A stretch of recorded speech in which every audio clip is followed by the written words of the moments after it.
ফিলিস্তিনিদের গাজা উপত্যকায় ইসরায়েলি হামলায় রোববার আরও ৫৪ জন নিহত হয়েছেন, আহত হয়েছেন কমপক্ষে ১৫০ শতাধিক। দ্বিতীয় দিনের মতো নেতজারিম ও রাফার ত্রাণ কেন্দ্রে ফিলিস্তিনিদের উপর গুলি চালিয়েছে ইসরায়েলি সেনারা। এদিকে আলোচিত মানবাধিকার কর্মী গ্রেটা থুনবার্গ ১১ জন মানবাধিকার কর্মী নিয়ে ইতালি থেকে একটি জাহাজে গাজা উপকূলের উদ্দেশ্যে রওনা দিয়েছেন। এ সফর গাজায় ইসরায়েলের নৃশংসতার প্রকৃত দৃশ্য বিশ্ববাসীর সামনে তুলে ধরার প্রচেষ্টা বলে সংবাদ সম্মেলনে জানায় দলটি। অন্যদিকে ইসরায়েলকে উগ্রবাদী রাষ্ট্রের আখ্যা দিয়ে কড়া সমালোচনা করেছেন সৌদির পররাষ্ট্রমন্ত্রী। অর্ণব প্রসাদের রিপোর্ট। মৃত্যু উপত্যকা ফিলিস্তিনের গাজায় নিত্য নতুন কৌশলে স্থানীয় বাসিন্দাদের ভূমি থেকে বিতাড়নের কৌশল নিচ্ছে ইসরায়েল।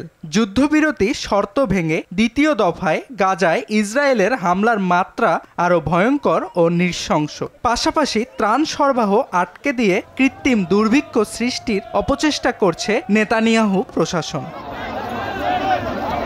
ত্রাণ কেন্দ্রগুলোতে রেহাই মিলছে না ফিলিস্তিনিদের। গেল শনিবার রাফা ও নেতজারিম করিডোরের ত্রাণ কেন্দ্রগুলোতে প্রকাশ্যে গুলি চালায় ইসরায়েলি বাহিনী। এতে কমপক্ষে ৩২ জন নিহত হয়। রোববারও গুলি করা হয়েছে বিভিন্ন ত্রাণ কেন্দ্রে। পাশাপাশি চলমান রয়েছে ড্রোন ও স্থল হামলা। এসব হামলায় উপত্যকাটিতে নিহত হয়েছে কমপক্ষে ৫৪ জন। আটকে রাখা হয়েছে ত্রাণের শত শত truck.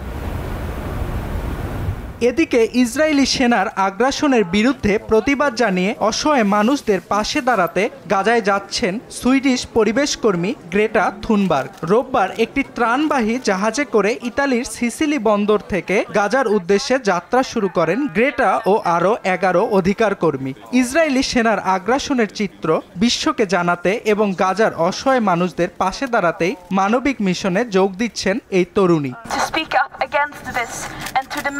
Freedom and justice for all those affected by this. ফিলিস্তিনের পশ্চিম তীরে সৌদি পররাষ্ট্রমন্ত্রীর নেতৃত্বে মিশর, আরব আমিরাত, কাতার ও জর্ডানের প্রতিনিধি দলের বৈঠক আটকে দিয়েছে ইসরায়েল।